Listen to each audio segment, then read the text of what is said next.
Hiya, I'm Frankie Smales. In the 1980s, there was a whole new pandemic going on in America called the AIDS virus, where an isolated case of 50,000 isolated cases of the AIDS virus, where kids were having unprotected sex without aid of a condom or any kind of protective lubricants and that to prevent the strain from happening. However, Baroness Thatcher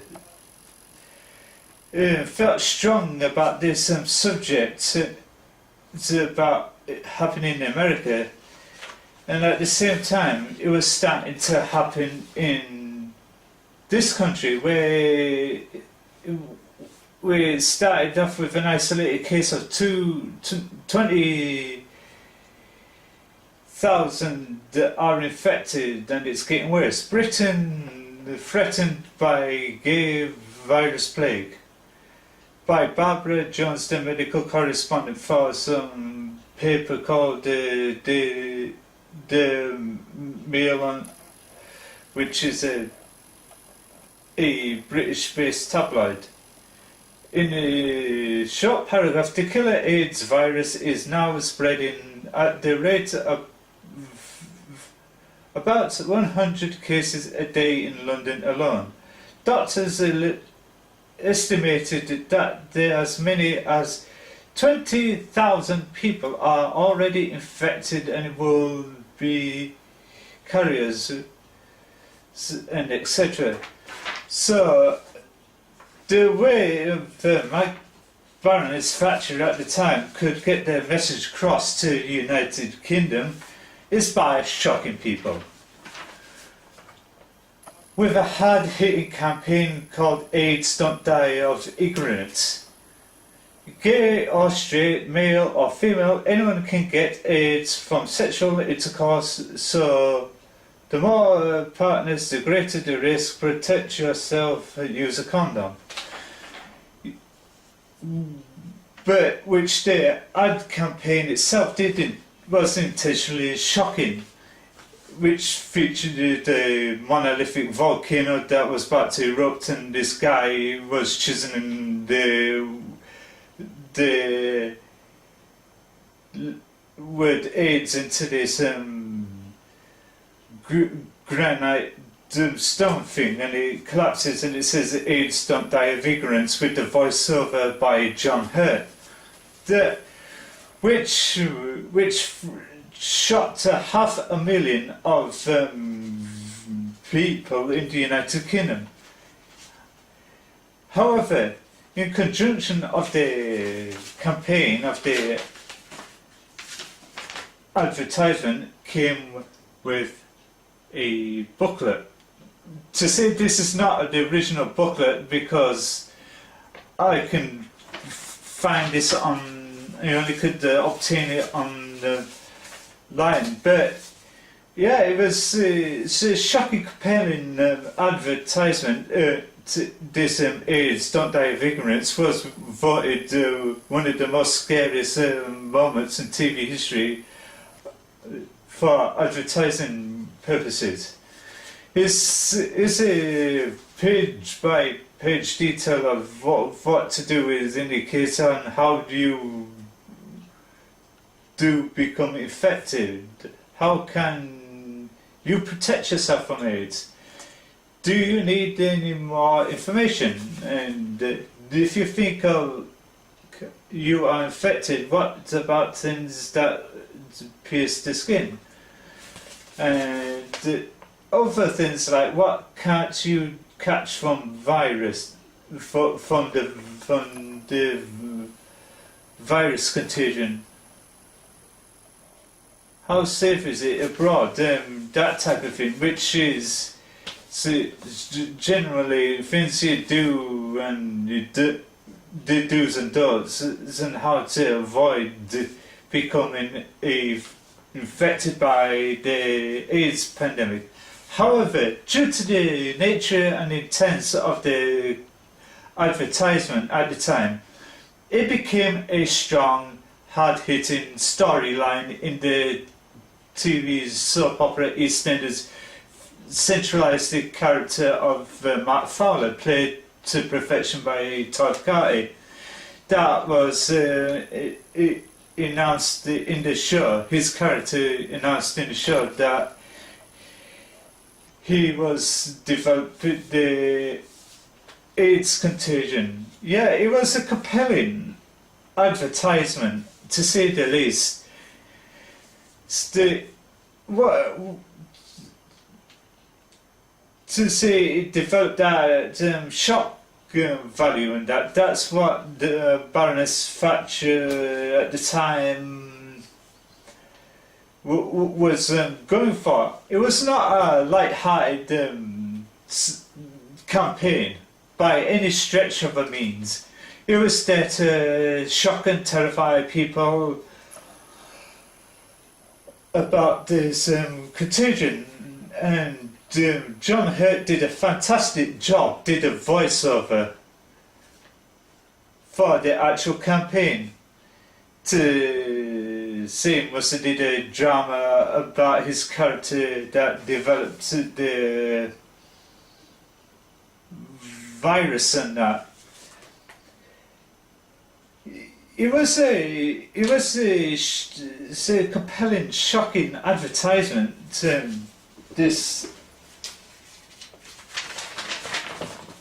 AIDS Don't Die of Ignorance campaign, which this one was virtually seen on every billboard and the side of every bus shelter and everything. That was another advert to shock people about to get yourself protected and that. The proper leaflet, not this printed, the one I got, it came in an envelope and it was mandated by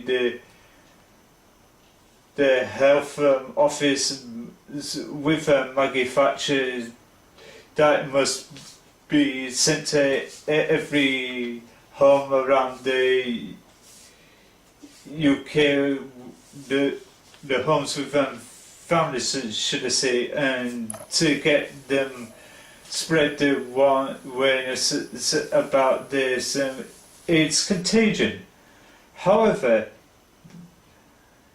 the advertisement speaks for itself, and it will follow shortly after this video to give you a flavour about what they actually were saying in retrospect, and how it would prove them that.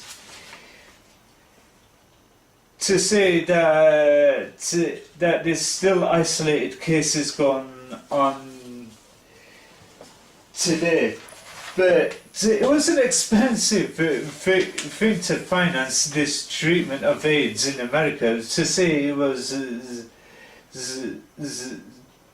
$25,000 or something like that, and it can't hardly say. And that, however, it was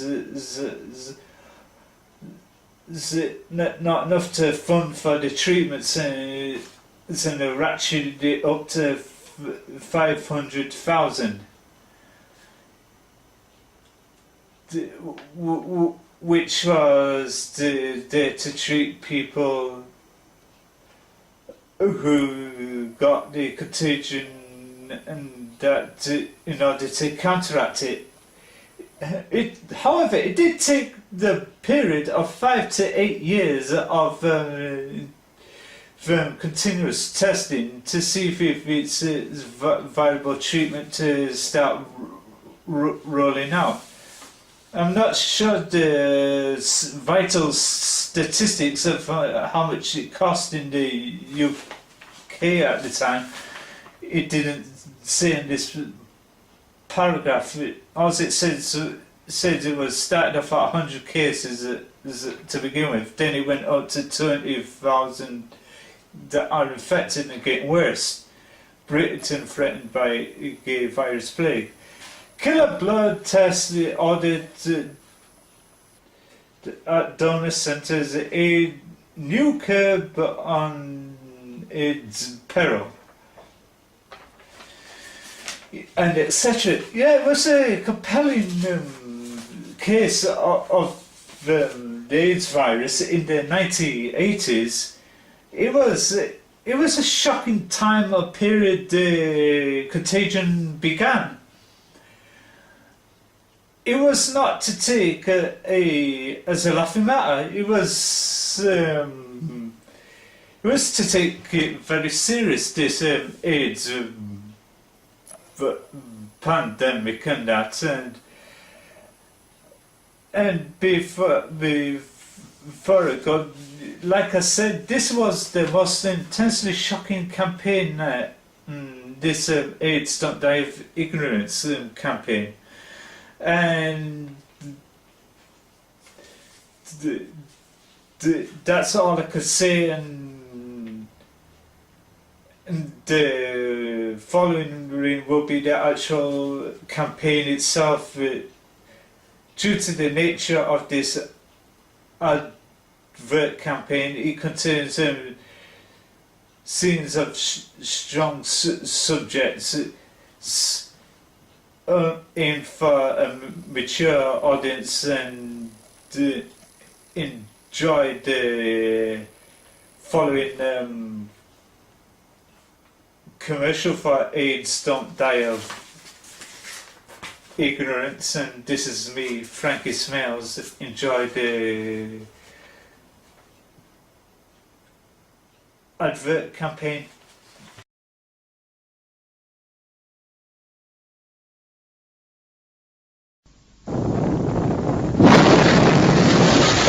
There is now a danger that has become a threat to us all. It is a deadly disease and there is no known cure. The virus can be passed during sexual intercourse with an infected person.